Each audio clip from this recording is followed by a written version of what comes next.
കഴിഞ്ഞ വീഡിയോയിൽ നമ്മൾ ISRO സയൻറ്റിസ്റ്റിൻ്റെ നോട്ടിഫിക്കേഷൻ വന്ന വീഡിയോ ചെയ്തപ്പോൾ തൊട്ടേ എല്ലാവരും ISRO സയൻറ്റിസ്റ്റിൻ്റെ എക്സാം പാറ്റേണിനെ കുറിച്ച് ചോദിക്കുന്നുണ്ടായിരുന്നു.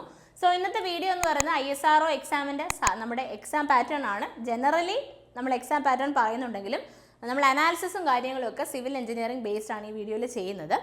സോ ISRO സയൻറ്റിസ്റ്റ് എന്ന് പറയുന്ന പോസ്റ്റിലേക്ക് 2 ബ്രാഞ്ചസിനാണ് ഇപ്പം നോട്ടിഫിക്കേഷൻ വന്നിരിക്കുന്നത്. ഒന്ന് ഇലക്ട്രിക്കലും രണ്ടാമത്തെ സിവിലുമാണ്. അതിൽ സിവിലിന് 18 വേക്കൻസീസും ഇലക്ട്രിക്കലിന് 10 വേക്കൻസീസുമാണ് നോട്ടിഫിക്കേഷനിൽ വന്നിരിക്കുന്നത്. സോ അത് പ്രകാരം ലാസ്റ്റ് ഡേറ്റിന് മുന്നേ അപ്ലൈ ചെയ്യാൻ ശ്രദ്ധിക്കുക.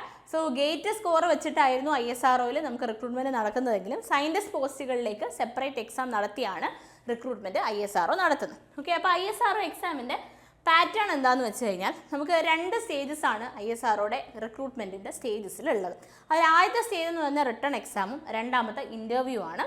ഈ റിട്ടേൺ എക്സാം എന്ന് പറയുന്ന 100 മാർക്കിൻ്റെ ഒരു പരീക്ഷയും അതിനുശേഷം ഇൻ്റർവ്യൂ, അതിന് ക്വാളിഫൈ ആവുന്നവരിൽ നിന്ന് ഇൻ്റർവ്യൂ നടത്തിയാണ് കാൻഡിഡേറ്റ്സിനെ സെലക്ട് ചെയ്ത് എടുക്കുക. അപ്പോൾ അതിനകത്ത് നമുക്ക് നമ്മുടെ ഈ ഒരു എക്സാം പാറ്റേൺ എടുക്കുവാണെങ്കിൽ എക്സാം പാറ്റേണിൻ്റെ ഡീറ്റെയിൽസിലേക്ക് വരുന്നതിന് മുമ്പേ നിങ്ങൾക്കറിയാം BTech സിവിൽ, BTech ഇലക്ട്രിക്കലാണ് നമ്മുടെ ക്വാളിഫിക്കേഷൻ എന്ന് പറയുന്നത്. മാത്രമല്ല നമുക്ക് അഡീഷണലി നമുക്ക് BTech പ്ലസ് ഡിപ്ലോമ കഴിഞ്ഞവർക്കും ഒക്കെ അപ്ലൈ ചെയ്യാനായിട്ട് സാധിക്കും. ഏജ് 30 ആണ് ജനറൽ കാറ്റഗറിക്ക്. റിലാക്സേഷൻ ഉണ്ട്, അത് ആസ് പെർ യുവർ കാറ്റഗറി നിങ്ങൾക്ക് റിലാക്സേഷൻ കിട്ടുന്നതായിരിക്കും.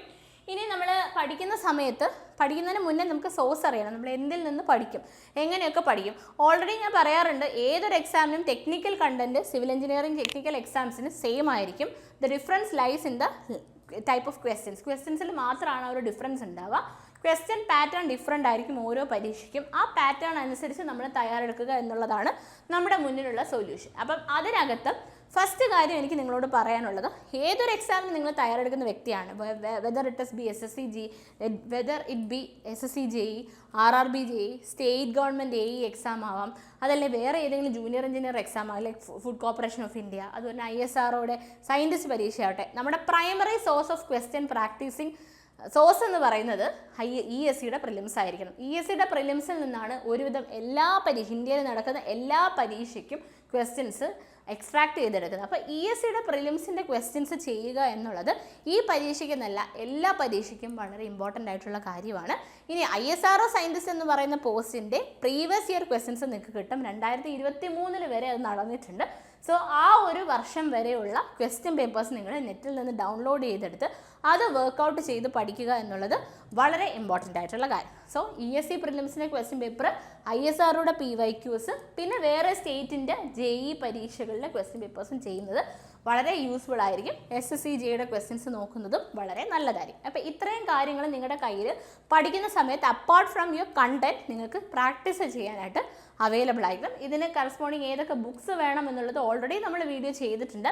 ഇനി നമ്മൾ സെപ്പറേറ്റ് ആയിട്ട് JEE എക്സാംസിന് ഏതൊക്കെ ബുക്ക് റെഫർ ചെയ്യണം, AE എക്സാംസിന് ഏതൊക്കെയാണ്, സയൻറ്റിസ്റ്റിന് എങ്ങനെയുള്ള വീഡിയോസ് നമ്മൾ സെപ്പറേറ്റ് ചെയ്യുന്നതായിരിക്കും. ഓക്കെ, ഇനി എക്സാം പാറ്റേണിലേക്ക് കടക്കുമ്പോൾ ഞാൻ നേരത്തെ പറഞ്ഞു റിട്ടൺ ടെസ്റ്റാണ്, 100 മാർക്കിൻ്റെ ഒരു പരീക്ഷയാണ്. അതിൽ 80 മാർക്ക് എന്ന് പറയുന്നത് സിവിൽ എഞ്ചിനീയറിംഗ് സബ്ജക്ട്സിൽ നിന്നാണ് വരുന്നത്. ഈ സിവിൽ എഞ്ചിനീയറിംഗ് സബ്ജക്ട്സിൽ 80 മാർക്ക് വരുന്നതിൽ 60 പക്ക സിവിൽ എഞ്ചിനീയറിംഗിൻ്റെ ടെക്നിക്കൽ പോർഷൻസും ബാക്കി അലൈഡ് പോർഷൻസ് ലൈക്ക് എൻവയൺമെൻറ്റ് അങ്ങനെയുള്ള ജനറൽ കാര്യങ്ങളിലായിരിക്കും ചോദിക്കുന്നത്. ബട്ട് എളുപ്പമുള്ള ക്വസ്റ്റ്യൻസ് ആയിരിക്കും. അതുകൊണ്ട് തന്നെ ഈ 80 മാർക്കിൽ ഈ 60 മാർക്കിൻ്റെ ടെക്നിക്കൽ പോർഷൻ സ്ട്രോങ് ആക്കി കഴിഞ്ഞാൽ നിങ്ങൾക്ക് സ്കോർ ചെയ്യാനായിട്ട് പറ്റും.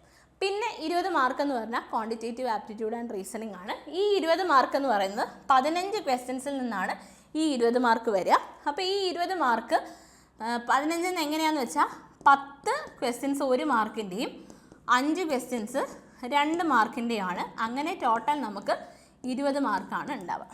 ഓക്കെ, അങ്ങനെ ടോട്ടലി നമുക്ക് 20 മാർക്കാണ്. അങ്ങനെ 80 + 20 100 മാർക്കിലാണ് നമ്മുടെ റിട്ടേൺ എക്സാം നടക്കുന്നത്. അപ്പോൾ 80 മാർക്ക് എന്ന് പറയുന്ന പക്ക സിവിൽ എഞ്ചിനീയറിംഗ് പ്ലസ് അലൈഡ് ആണ്. ബാക്കി 20 ആണ് ക്വാണ്ടിറ്റേറ്റീവ് ആപ്റ്റിറ്റ്യൂഡ് ആൻഡ് റീസണിങ്. അപ്പോൾ ഇങ്ങനെയാണ് നമ്മുടെ നെഗറ്റീവ് മാർക്സ് ഉണ്ട്. അപ്പോൾ അതനുസരിച്ച് വേണം എഴുതാൻ. ഇനി ISRO 2017 സിവിലിൻ്റെ കട്ട് ഓഫ് നമുക്ക് നോക്കാം. സിവിലും ഇലക്ട്രിക്കലും കൂടെ നോക്കാം. ഇലക്ട്രിക്കലിന് 228ഉം അതുപോലെ തന്നെ സിവിലിനും 228ആണ് ടോട്ടൽ മാർക്സ് പരീക്ഷയ്ക്ക് നടന്നതെങ്കിൽ അതിൽ കട്ട് ഓഫ് ജനറൽ കാറ്റഗറിക്ക് 190. അതായത് നമ്മൾ 100 മാർക്കിൻ്റെ പരീക്ഷ നമുക്ക് ടോട്ടൽ മാർക്സ് എന്ന രീതിയിൽ നമ്മൾ കുറച്ച് നോർമലൈസ് ചെയ്ത് എടുക്കാറുണ്ട്, ഇൻ്റർവ്യൂവും ഒക്കെ ആഡ് ചെയ്ത്. അപ്പോൾ നമുക്ക് 192ആണ് കട്ട് ഓഫ് വരിക. ഇലക്ട്രിക്കലിന് 169 ആൻഡ് SCക്ക് 172, ദെൻ ഇലക്ട്രിക്കലിന് 152, അപ്പം ഇലക്ട്രിക്കലിന് പൊതുവെ കട്ട് ഓഫ് കുറവാണ്, സിവിലിന് കുറച്ച് കട്ട് ഓഫ് കൂടുതലാണ്.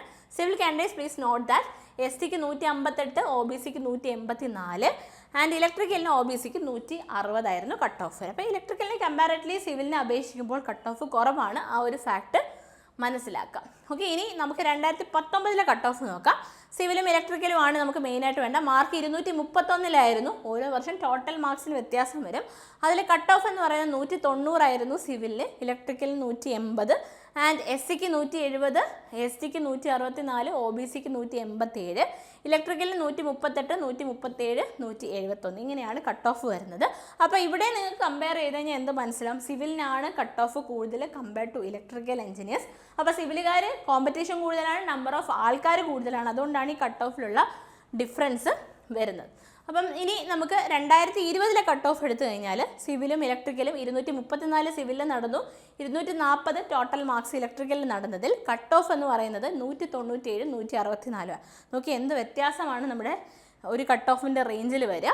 ഓക്കെ, അപ്പോൾ അത് ഒന്ന് അറിഞ്ഞിരിക്കുക. കട്ട് ഓഫ് വാല്യൂസ് ജസ്റ്റ് പറഞ്ഞു എന്ന് മാത്രം. ഇനി ഇൻ്റർവ്യൂവിനകത്ത് നമുക്ക് ടെക്നിക്കൽ ക്വസ്റ്റ്യൻസ് മാത്രമേ ഉണ്ടാകത്തുള്ളൂ. നമ്മളിപ്പോൾ once we are clearing the written test, നമുക്ക് സെക്കൻഡ് സ്റ്റേജ് എന്ന് പറയുന്നത് എന്താണ്? ഇൻ്റർവ്യൂ ആണ്. ഇൻ്റർവ്യൂ എന്ന് പറയുന്നത് ഓൺലി ടെക്നിക്കൽ ക്വസ്റ്റ്യൻസ് മാത്രമാണ് നമുക്ക് ചോദിക്കുന്നത്. അതിൽ ഒരു 8 തൊട്ട് 10 പാനൽസ് വരെ കാണും.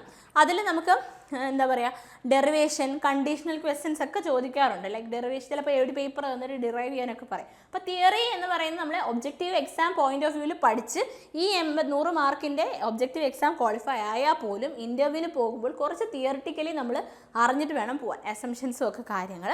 ഇനി നമുക്ക് ഒരു ചോദിക്കുന്ന ചോദ്യങ്ങൾ 60 മുതൽ 80% വരെ ക്വസ്റ്റ്യൻസ് ആൻസർ ചെയ്ത് കഴിഞ്ഞാൽ നമ്മൾ ക്വാളിഫൈ ആവാൻ അല്ലെങ്കിൽ നമ്മൾ സെലക്റ്റഡ് ആവാനുള്ള ചാൻസസ് കൂടുതലാണ്. അതായത് നമ്മൾ ഈ പറഞ്ഞ ടോട്ടൽ മാർക്സിൽ കട്ട് ഓഫ് എന്ന് പറയുന്ന റേഞ്ച് കൂടുതലായി നമുക്ക് എന്ത് ചെയ്യാൻ പറ്റും, നമുക്ക് ജോലി കിട്ടാനുള്ള ചാൻസസ് വളരെ കൂടുതലാണ്. സോ ഇൻ്റർവ്യൂ എന്ന് പറയുന്നത് നമ്മുടെ PSC പോലെയൊന്നും അത്ര ഇമ്പോർട്ടൻസ് ഇല്ലാത്ത കാര്യമല്ല, അത്യാവശ്യം നല്ല രീതിയിൽ ഇമ്പോർട്ടൻ്റ് ആയിട്ടുള്ള കാര്യമാണ് എന്ന് മനസ്സിലാക്കാനാണ് ഞാൻ ഇൻ്റർവ്യൂയുടെ ഒരു നേച്ചർ പറഞ്ഞത്. ഇനി നമുക്ക് നമ്മുടെ എന്താ പറയുക സാലറി ഡീറ്റെയിൽസിലേക്ക് വരുവാണെങ്കിൽ ഇത് എല്ലാ ബ്രാഞ്ചുകാർക്കും കാണാൻ പറ്റുന്നതാണ്. നമുക്ക് സാലറി 56,100 ആണ് ബേസിക് പേ വരിക. DA 9,000 സംതിങ് കിട്ടും. ഇനി ഇത് വേരി ചെയ്യും ഓരോ സ്ഥലത്ത്. നമുക്ക് HRA ഹൗസ് റെൻറ്റ് അലവൻസ് എന്ന് പറയുന്നത് 24, 16, 8 depending upon where the location you are getting placed. എവിടെയാണ് നിങ്ങൾക്ക് ജോലി കിട്ടുന്നതിനനുസരിച്ച് ചിലപ്പം നമുക്ക് ആ ഒരു ലൊക്കേഷനിലെ ഹൗസ് റെൻറ്റ് അനുസരിച്ച് 24, 16, 8 ഇതിലേതെങ്കിലും ശതമാനമായിരിക്കും ഹൗസ് റെൻറ്റ് അലവൻസ് കിട്ടുന്നത്. പിന്നെ TAയും ഇതുപോലെ തന്നെ ലൊക്കേഷൻ അനുസരിച്ച് 7,200, 3,600 ഒക്കെ കിട്ടും. ഇനി നമുക്ക് ഈ പറഞ്ഞ ടോട്ടലി നമുക്ക് ഗ്രോസ് സാലറി എന്ന് പറയുന്നത് നിങ്ങൾക്ക് അറിയാമല്ലോ, basic pay, DA, HRA, TA, DA on TA അങ്ങനത്തെ കാര്യങ്ങളൊക്കെയാണ് കിട്ടുന്നത്. അതിൽ 17% ഓഫ് ട്രാവലിംഗ് അലവൻസ് ആണ് DA on TA ആയിട്ട് നമുക്ക് കിട്ടും. അതായത് ഓൾറെഡി നമുക്ക് ബേസിക് പേ കാണും, അതിൻ്റെ കൂടെ ഒരു ഡിയർനെസ് അലവൻസ് ആണ് ഈ 9,000 പറഞ്ഞത്. പിന്നെ house rent allowance 24, 16, 18 depending upon location. പിന്നെ ട്രാവലിംഗ് അലവൻസ് 7,200, 3,600 കിട്ടും. And last DA on TA എന്ന് പറഞ്ഞിട്ടൊരു പ്രൊവിഷൻ കൂടെ നമുക്ക് കിട്ടും. അത് TA-യുടെ 17%.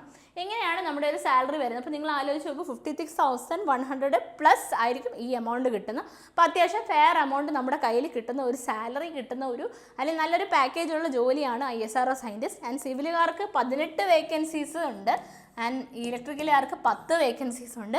അപ്പോൾ അത്യാവശ്യം നല്ല നമ്പറാണ്. ഇതിൽ കാറ്റഗറി വൈസും നിങ്ങൾക്ക് പോസ്റ്റുകൾ, അതായത് 18-ൽ ഇത്രയും നമ്പർ OBC-കാർക്കാണ് അങ്ങനെ പറഞ്ഞിട്ടുമുണ്ട്. അപ്പം നിങ്ങൾ ശക്തമായി പഠിച്ചു കഴിഞ്ഞാൽ നമുക്ക് ISRO ജോലി എന്ന് പറയുന്നത് വളരെ നല്ലൊരു ജോലിയാണ്. And you can see the payment അല്ലേ, ഇത്രയും നല്ല പേയ്മെൻറ്റോട് കൂടിയ ഒരു PSU ജോബാണത്. അപ്പം ഇന്ന് തന്നെ നമുക്ക് ISRO എക്സാമിന് പഠിച്ചു തുടങ്ങാം. നമ്മുടെ എൻട്രിയിൽ ISROയുടെ scientist course exclusively for ISRO എക്സാമിൻ്റെ 100 മാർക്കിൻ്റെ പാറ്റേൺ നിങ്ങൾക്ക് ക്രാക്ക് ചെയ്യുന്ന രീതിയിൽ അവൈലബിൾ ആണ്. സോ കോഴ്സിൻ്റെ കൂടുതൽ ഡീറ്റെയിൽസ് അറിയാൻ താഴെയുള്ള ഫോം അല്ലെങ്കിൽ താഴെ സ്ക്രോൾ ചെയ്ത് പോകുന്ന നമ്പറിൽ കോൺടാക്റ്റ് ചെയ്യുക. അപ്പം ഇങ്ങനെയാണ് നമ്മുടെ ഒരു ISRO സയൻറ്റിസ്റ്റിൻ്റെ ഒരു എക്സാം പാറ്റേണും കട്ട് ഓഫും. ഇനി ഓരോ സബ്ജക്ട്സിൻ്റെ അനാലിസിസൊക്കെ വരുന്ന വീഡിയോസിലായിട്ട് നമ്മൾ ചെയ്യുന്നതായിരിക്കും. അപ്പം ഇന്ന് തന്നെ പഠിച്ചു തുടങ്ങുക. ISRO സയൻറ്റിസ്റ്റ് എന്ന് പറയുന്ന ജോലി നിങ്ങൾക്കും നേടിയെടുക്കാൻ സാധിക്കും. Thank you.